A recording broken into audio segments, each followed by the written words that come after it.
Hola, buenas noches hermanos, que Dios les bendiga ahí en su hogar. Sean todos cordialmente invitados a un estudio más de la palabra del Señor. En el estudio pasado estuvimos viendo acerca de las obras de Cristo y comenzamos hablando sobre la muerte de nuestro Señor Jesús. Y veíamos la importancia que tiene la muerte de Jesús para toda la humanidad y especialmente para el pueblo cristiano. Vimos las causas de la muerte, ¿cierto? ¿Por qué Dios tuvo que morir? Y también estuvimos viendo el capítulo 53 de Isaías, que describe y que profetiza en forma muy exacta el sufrimiento de esta muerte de Jesús. Vimos eso y revisamos algunos pasajes de Isaías 53, todo ese sufrimiento que fue realizado plenamente en el Nuevo Testamento, ¿cierto? Lo vemos, el cumplimiento de toda esa profecía. Y también vimos de pasadita así las interpretaciones erróneas que hay de la muerte de Jesús, las teorías que se escriben acerca de esta muerte de Jesús. Y vimos algunas como por ejemplo la teoría del accidente, la teoría del mártir, etc. Eso fue lo que vimos en la clase pasada. Hoy día vamos a seguir con este mismo tema, hablando acerca de la muerte de Jesús, y vamos a ver el significado real que tiene la muerte de Jesús. ¿Ya? Eso lo vamos a ver hoy día entonces, y vamos a ir viendo ese significado un poquito más profundo de esta muerte de Jesús. Entonces, dicho esto, comenzamos este tema, que lo que significa la muerte de nuestro Señor Jesús.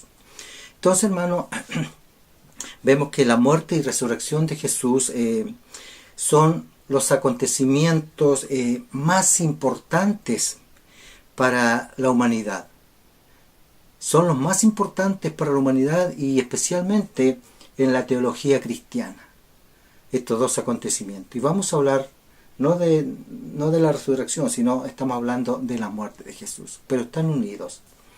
Entonces, ahora entendemos y vemos que la Biblia enseña claramente que Cristo vino a este mundo a morir. Eso lo habíamos hablado. Vino a morir por los pecados de toda la humanidad.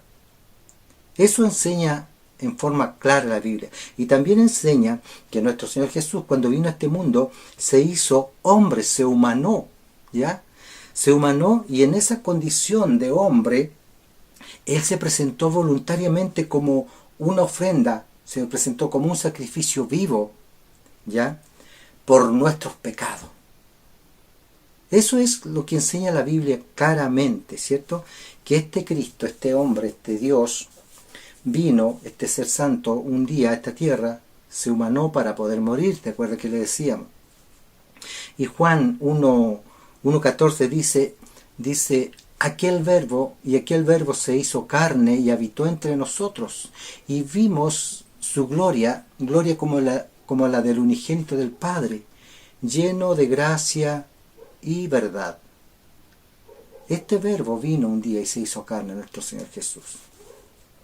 Ahora, hermano, entonces, buscando ese significado verdadero de la muerte de Jesús, nos hacemos esas típicas preguntas que tenemos que realizarnos.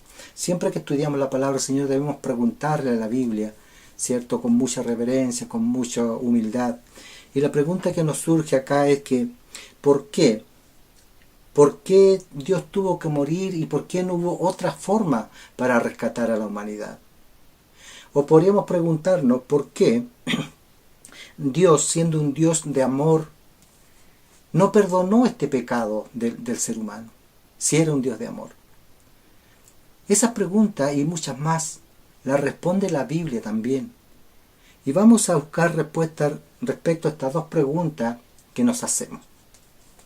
Empezamos a decir entonces, para responder a estas preguntas, primero tenemos que saber que Dios es un Dios justo y completamente santo.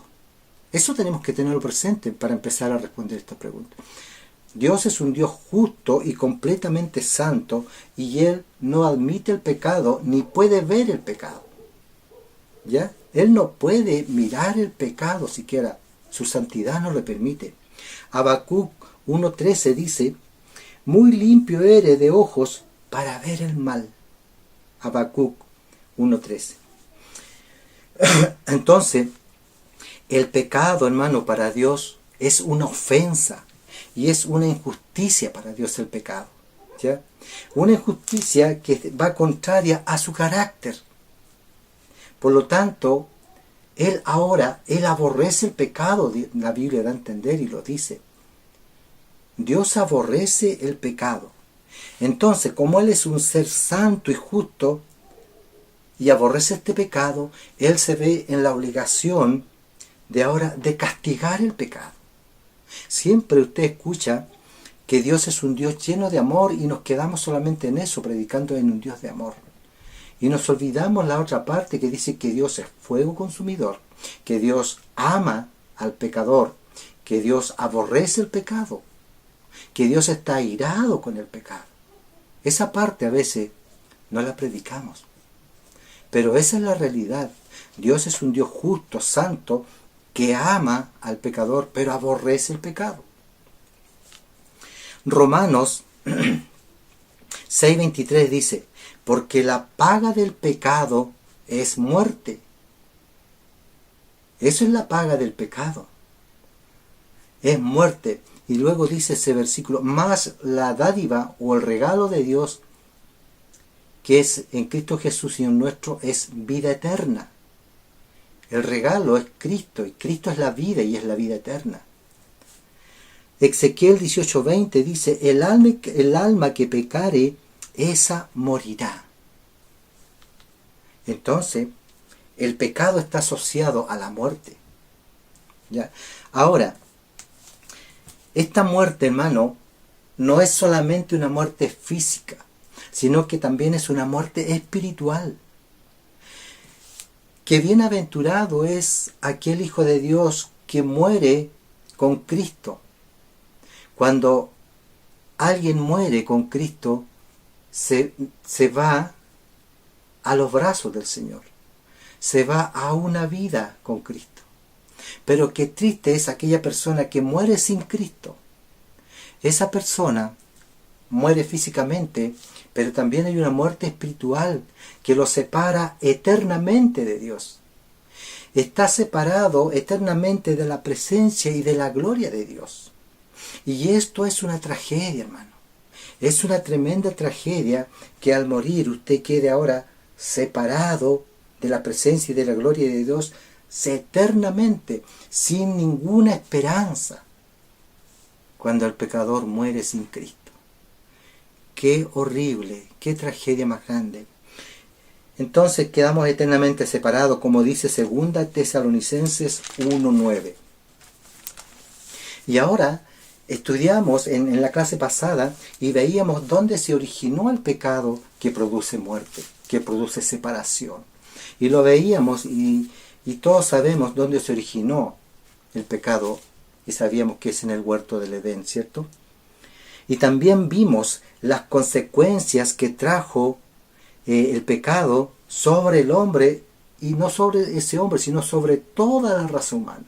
Porque ese pecado se traspasó a todos nosotros. Y veíamos esas consecuencias que trajo este pecado. Romanos 5:12 dice: por tanto, como el pecado entró en el mundo por un hombre, y por el pecado la muerte, así la muerte pasó a todos los hombres por cuanto todos pecaron. Todos nosotros pecamos. Ese pecado se traspasó a todos nosotros. Y como yo les decía, vimos los efectos de ese pecado y decíamos en clases anteriores que causaron 3 efectos inmediatos cuando el hombre pecó. Y estos efectos fueron la condenación, la depravación y la separación. Quedamos condenados inmediatamente a morir y quedamos depravados moralmente. El hombre fue incapaz ahora de hacer cosas buenas. El hombre fue incapaz de pensar en algo bueno. El hombre fue incapaz de acercarse a Dios. Y luego viene la separación. La separación vino una ruptura de esa unión que había con Dios. Y se produce la separación. El pecado que nos separa de Dios. Esos fueron los tres efectos que trajo este pecado. El pecado nos produce los tres efectos. Ahora, hermano, el hombre quedó separado de Dios. ¿Ya? ¿Por qué? Porque la comunión, como yo le decía, se rompió. Esa comunión que había con Dios se rompió al pecar. Ahora el hombre, al estar sin esa comunión, el hombre ya no puede volver a Dios. Le es imposible, aunque él quiera ahora, volverse a Dios. El hombre queda incapacitado de volver a Dios. Queda absolutamente imposibilitado, aunque él quiera volver a Dios. Entonces, ¿qué hace Dios? Dios tiene que ahora tomar la iniciativa, como siempre Él la ha tomado en todas las cosas. Él toma la iniciativa ahora para volver a restaurar esa comunión y poder salvar al ser humano. Él toma la iniciativa, el mismo Dios. Como dice Romanos 5:8, más Dios muestra su amor para con nosotros, en que siendo aún pecadores, Cristo murió por nosotros. Qué hermoso este versículo.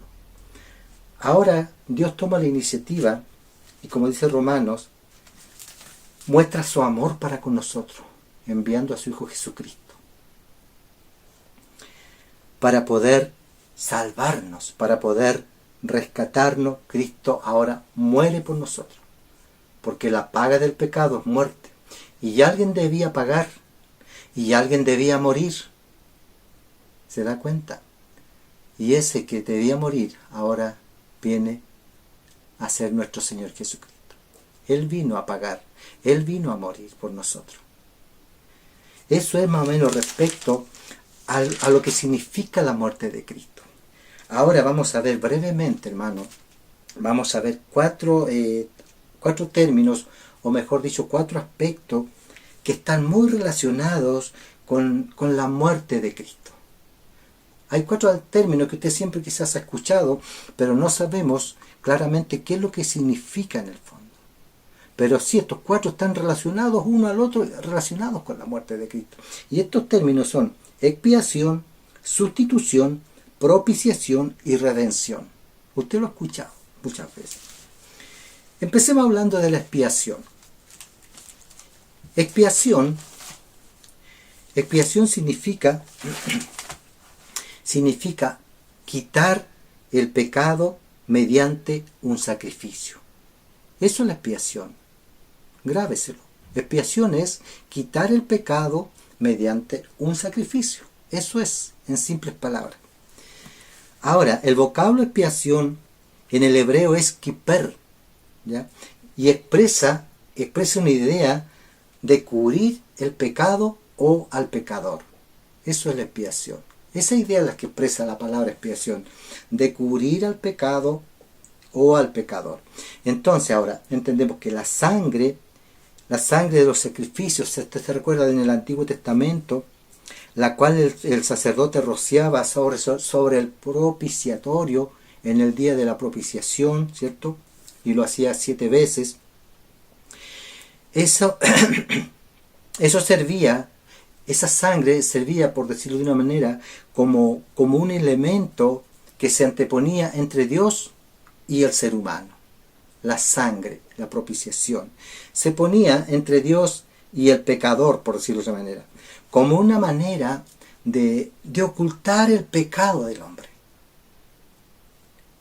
De ocultar el pecado del hombre a la vista de Dios, porque decíamos que Dios no puede ver el pecado. Entonces esa sangre hacía eso, cubría ese pecado a la vista de Dios. Se ponía entre el hombre y Dios cuando se hacía propiciación. ¿Ya? Por eso significa quitar el pecado mediante un sacrificio. Como en el caso de la Pascua que veíamos cuando estudiamos Éxodo, cuando Dios mató a los primogénitos egipcios castigándolos, ¿cierto? ¿Qué Dios mandó? mandó a pintar con la sangre de ese cordero que iba a ser sacrificado que había sido sacrificado, a pintar con esa sangre los dinteles de las puertas. ¿Y qué iba a pasar cuando pase el ángel? Iba a ver la sangre e iba a pasar de largo. La sangre hacía eso, cubría el pecado a los ojos de Dios, y el ángel pasaba de largo. También simbolizaba eso, esa expiación. ¿Ya? El capítulo 12 de Éxodo sale ese relato, si usted no lo recuerda, hermano. Ahora, cuando Dios pedía que se cubrieran estos dinteles con esa sangre, de ese cordero sacrificado, entendemos entonces que esa sangre simbólicamente, ¿ya?, cubre el pecado del que acude a Dios, el que le cree a Dios. Porque en ese acto, recuerda que ahí también hubieron egipcios que creyeron y también pintaron sus dinteles, dice la historia. Y ahí el ángel no pasó. Pero la gran mayoría no creyó. Como también quizás habrían algunos judíos, algunos hebreos que no lo hicieron. Y el ángel pasó y mató al primogénito. Entonces la sangre simboliza eso. La sangre cubre el pecado de los ojos de Dios, de la vista de Dios. Ahora entonces nosotros, así también como la sangre, entendemos como la sangre de ese cordero tapaba los pecados del ser humano, ahora la sangre de nuestro Señor Jesucristo viene también a cubrir nuestros pecados nuestros. La sangre de nuestro Señor ahí en la cruz del Calvario también hace esto mismo por nosotros. Cubre el pecado de todos nosotros, de toda la humanidad. ¿Ya? Eso es más o menos la expiación. Y ahora aquí en el libro que estamos estudiando, quiero leer un poco de lo que dice respecto a la expiación. Está muy clarito. Dice, la expiación presenta el pecado como algo que contamina al hombre y que interrumpe su relación con Dios. Indica que es Dios mismo quien provee el medio para restablecer la relación rota por el pecado, ya que el hombre no puede hacerlo. También demuestra los beneficios para aquel que acepta la provisión expiatoria de Dios. Hay limpieza de la contaminación, perdón de culpa y liberación del castigo merecido. Eso es la expiación. Veamos lo que es la sustitución. Sustitución. ¿Qué es la sustitución? O sustituir. Es algo, hermano, es algo que se sustituye, es algo que va en reemplazo de sustituir algo, reemplazar algo. Eso es sustituir o sustitución, ¿ya? Y esta quiere decir que Jesucristo sufrió el castigo por todos nosotros, ¿ya? El castigo que merecíamos, usted y yo, ahora Cristo viene y toma nuestro lugar y Él fue ahora en reemplazo nuestro. Él fue nuestro sustituto. Eso es la sustitución. Él viene y toma nuestro lugar y hace de sustituto de nosotros. Y ahora también veíamos que en los sacrificios del Antiguo Testamento, ¿cierto? El que iba con su ofrenda, el oferente, venía con su animalito sin defecto. ¿Y qué hacía cuando llegaba ante el sacerdote con su ofrenda, ese animal que iba a ser sacrificado? La Escritura dice que él ponía las manos sobre ese animalito, sobre la cabeza, y ese animal, entonces ahora estaba significando que este hombre transmitía los pecados a ese animal. Y ese animal pasaba a ser el sustituto ahora. Entonces ahora ese animal debía sufrir esa penalidad del pecado. ¿Y cuál era esa? La muerte. Ese animal ahora moría por ese oferente que iba. Ese era un sustituto. El animalito pasaba a ser el sustituto. Y ese iba el sacerdote, lo sacrificaba y esa sangre pues se rociaba. El hombre entonces ese animalito pasaba a ser un sustituto. en el Antiguo Testamento, en los sacrificios. Ahora, aquí hay algo maravilloso que también quiero leerlo para que usted entienda mejor lo que el sustituto dice. El hombre, como ser caído, le debía a Dios una indemnización infinita. Su pecado solo podía ser expiado sufriendo eternamente un castigo. Solo un sustituto podría pagar la deuda. Pero un sustituto tendría que cumplir ciertos requisitos. Veamos los requisitos. Primero, que no esté bajo ninguna obligación a la justicia, es decir, sin tacha y justo. Segundo, que sea aceptable al ofendido. Tercero, que esté dispuesto a ser el sustituto, o sea, voluntariamente. Ahora dice este libro, hermano Gaisa, Cristo cumplió estos tres requisitos. Era como un cordero sin mancha y sin contaminación, lo que dice 1 Pedro 1:19.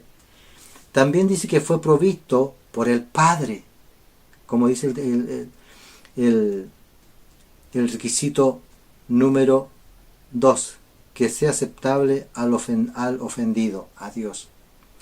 Fue provisto por el Padre, Juan 3:16, porque de tal manera, todos lo sabemos hacer.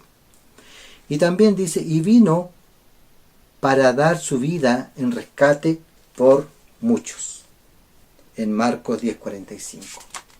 Cristo fue nuestro sustituto, hermano. Qué maravilloso entonces ir viendo estos reales significados de esta palabra, sustituto. Y tenemos el otro que es propiciación.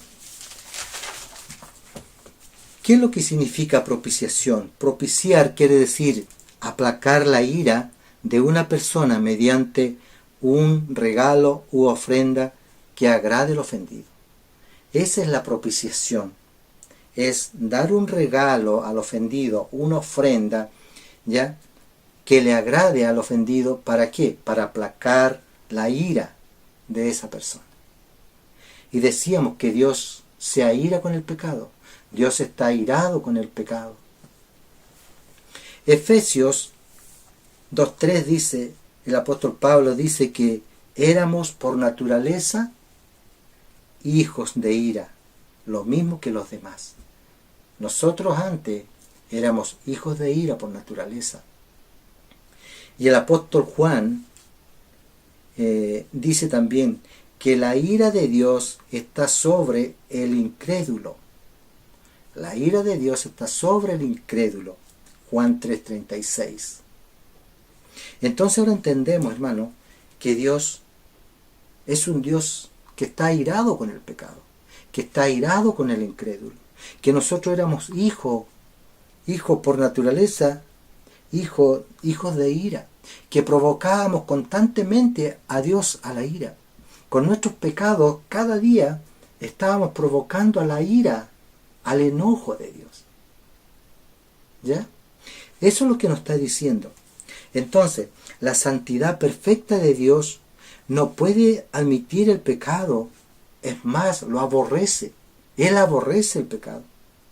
Y lo aborrece con la misma intensidad con lo que Él ama la justicia. Así, con esa intensidad como aborrece el pecado del hombre, con esa misma intensidad también Él ama la justicia. Ese es el Dios santo.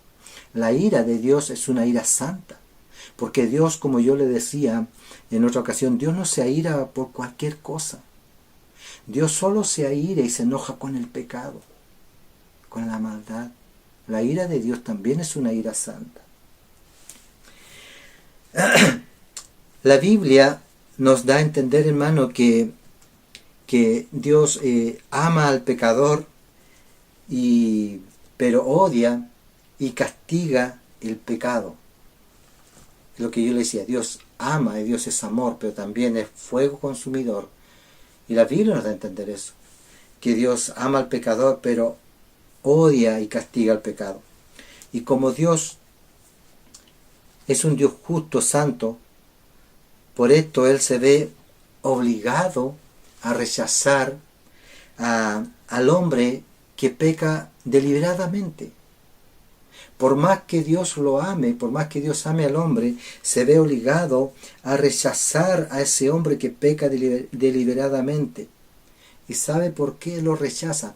Porque ese pecado está con el hombre inseparable. Y el hombre no quiere dejar ese pecado, y el pecado está unido a ese hombre. Y Dios, por más que lo ame, por más que sienta compasión, Él tiene que castigarlo, porque es un Dios justo, porque es un Dios santo. Dios no puede pasar por alto el pecado. Él lo castiga. Por eso, hermano, decimos siempre que Dios ama al pecador, pero aborrece el pecado que está en ese pecador. Y Dios rechaza precisamente a ese pecador. Cuando ese pecador ya no quiere dejar ese pecado, Dios tiene que rechazarlo. Se ve en la obligación de rechazarlo. Entonces, hermano, la propiciación consiste en derramar la sangre de un animalito, ¿cierto?, sobre el propiciatorio que decíamos, y que se presentaba como ofrenda a Dios para aplacar la ira. El propiciatorio, no sé si usted se recuerda, el propiciatorio es una plancha de oro, ¿cierto? Una plancha de oro que sostenía dos querubines, uno a cada lado. Y esa plancha cubría el arca del pacto. Eso lo encontramos en Éxodo 25.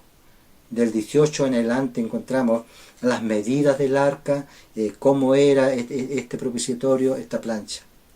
Es allí donde se rociaba la sangre, el sacerdote rociaba esa sangre cuando hacía expiación por los pecados, el propiciatorio. Y por último tenemos la redención. Redención significa liberación y quiere decir librar a un esclavo pagando un precio. Eso es la redención. Significa liberación y quiere decir que librar a un esclavo pagando un precio. O yo le daría otra definición que identifica mucho a Cristo. Es volver a comprar lo que era suyo. Eso también significa redención. Comprar o volver a comprar lo que era suyo. Jesucristo nos compró, Dios nos compró a nosotros. Nosotros éramos de Él y nos volvió a comprar. Entonces significa también, cabe esta definición, volver a comprar lo que era suyo. Eso es la redención. Y les voy a leer lo que dice este hermoso libro respecto a la redención. Aquí está muy clarito y es mejor que yo se lo lea, usted lo va a entender mejor. Dice, una nota de la Biblia anotada de Scofield. Scofield es una Biblia de estudio, hermano, muy buena, se la recomiendo si alguien no la tiene o si la quiere comprar. La Biblia de Scofield es muy buena para estudiar la palabra. Dice, una nota de la Biblia anotada de Scofield señala que la doctrina se presenta de manera completa, empleando 3 vocablos que se traducen redención. 3 vocablos, ¿ya? El primer vocablo es agorazo. Agorazo quiere decir comprar en el mercado. En esta palabra se implica la idea de un mercado de esclavos. Los que son el objeto de la redención están vendidos al pecado. Romanos 7:14. Y luego dice, y lo que es más, se hallan bajo sentencia de muerte. Mire, eso significa este vocablo agorazo.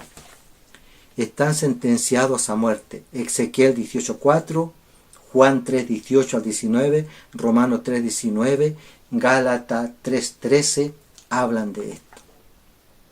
Ahora dice, el precio del rescate es la sangre del Redentor que murió en lugar de ellos. Gálatas 3:13. El segundo vocablo que se traduce para la palabra redención es exagorazo. Y dice, exagorazo es comprar y sacar del mercado. Eso es. Y el tercer vocablo que traduce la palabra redención es litrón o litrosis.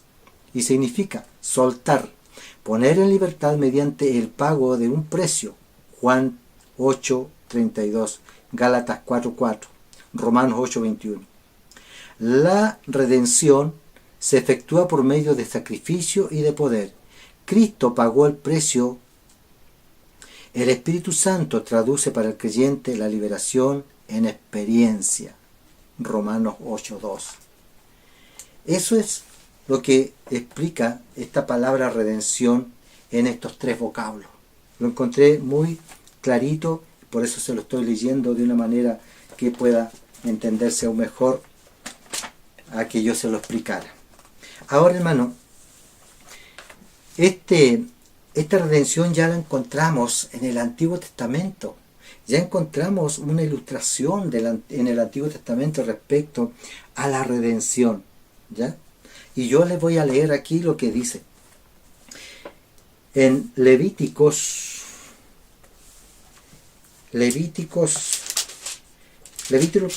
25, versículo 47 en adelante. Escuche. Si el forastero o el extranjero que está contigo se enriqueciere y tu hermano que está junto a él empobreciere y se vendiere al forastero o extranjero que está contigo o a alguno de la familia del extranjero, después que se hubiera vendido podrá ser rescatado. Uno de sus hermanos lo rescatará. O su tío o el hijo de su tío lo rescatará. O un pariente cercano de su familia lo rescatará. O si sus medios alcanzaren, él mismo se rescatará. Aquí hay una figura ya de esto que es la redención. Usted no sé si se acuerda de esa alabanza de la viuda sin nada, que relata justo este hecho, que habían ido unos acreedores a llevarle sus hijos para hacerlos esclavos, porque ella tenía una deuda que no podía pagar. Y ella dice la canción que se acordó del profeta fiel, clamó al profeta fiel, y ¿qué hizo el profeta? Le dio la orden de conseguir muchos envases, muchas tinajas, y las llenó de aceite. El aceite en esa época era algo valioso, como un tesoro. Y con ese aceite pudo pagar esa deuda y liberar a sus hijos. Así da a entender esa alabanza hermosa, no sé si usted la ha escuchado, de la viuda sin nada. ¿Ya? El aceite era algo tan valioso para esa época que con ese aceite se pagó toda esa deuda. Quizás era mucho más valioso a pesar de lo caro que está el aceite hoy en día, pero para esa época, en esa época el aceite era un tesoro, hermano. Ese fue un milagro que Dios hizo para poder hacer redención estos hijos de esta viuda que relata esta alabanza hermosa. Ahora, aquí en este libro, y con esto ya vamos a terminar, en este libro, aquí el autor de este libro que estamos estudiando, ¿cierto? Perlman, dice algo muy lindo respecto a esto que acabo de leer. Dice, en virtud de esta ley, un hombre que hubiera vendido su propiedad y asimismo como esclavo, en virtud de esta ley, un hombre que hubiera vendido su propiedad y asimismo como esclavo, debido a alguna deuda contraída, podía recuperar tanto su tierra como su libertad en cualquier momento, con la condición de que fuera redimido por un hombre que poseyera las siguientes condiciones. Mire, primero, que fuera pariente del interesado, lo que habíamos leído. Segundo, que estuviera dispuesto a redimirlo. Tercero, debía poseer el dinero necesario. Esas eran las condiciones. Ahora él dice, mire, el Señor Jesucristo reunía todas estas condiciones. Se hizo pariente nuestro al tomar nuestra naturaleza. Estaba dispuesto a darlo todo para redimirnos. 2 Corintios 8:9. Y por ser divino, estaba capacitado para pagar el precio. Y usted sabe cuál fue el precio. Su propia sangre preciosa, dice el autor. Qué hermoso este comentario, hermano, de aquí del autor de este libro. Este comentario aparece en el libro de Teología Bíblica y Sistemática. Si alguien lo tiene, búsquelo en la página 227. Sale este comentario de este autor. Y mucho más que eso. Entonces, hermano, ahora podemos entender con más claridad estos 4 términos que hemos visto, ¿cierto? Que pudimos ver y entender con más claridad lo que es expiación, lo que es sustitución, lo que es propiciación y lo último, lo que es la redención. Es maravilloso entender la palabra del Señor. Hasta aquí vamos a dejar este estudio. Quizás faltó un poquito más, pero creo que con lo que ya vimos resumidamente, porque todo esto podemos hacerlo muy resumido, de una manera que usted le pueda entender. Hasta aquí dejamos el estudio. Vamos a orar y darle gracias a Dios. Señor, muchas gracias por este tiempo, gracias por el estudio que tú nos das, Señor, aprender más de ti, Señor. Padre, muchas gracias. Te alabamos y te bendecimos, Señor. Te damos honra y gloria solo a ti, Señor. Tú eres Dios, el único Dios verdadero. Gracias, mi Señor Jesús. Gracias, mi amado Redentor. Señor, en el nombre de Jesús oramos. Amén. Amén. Como siempre, una vez más, un abrazo a la distancia. Que Dios les bendiga.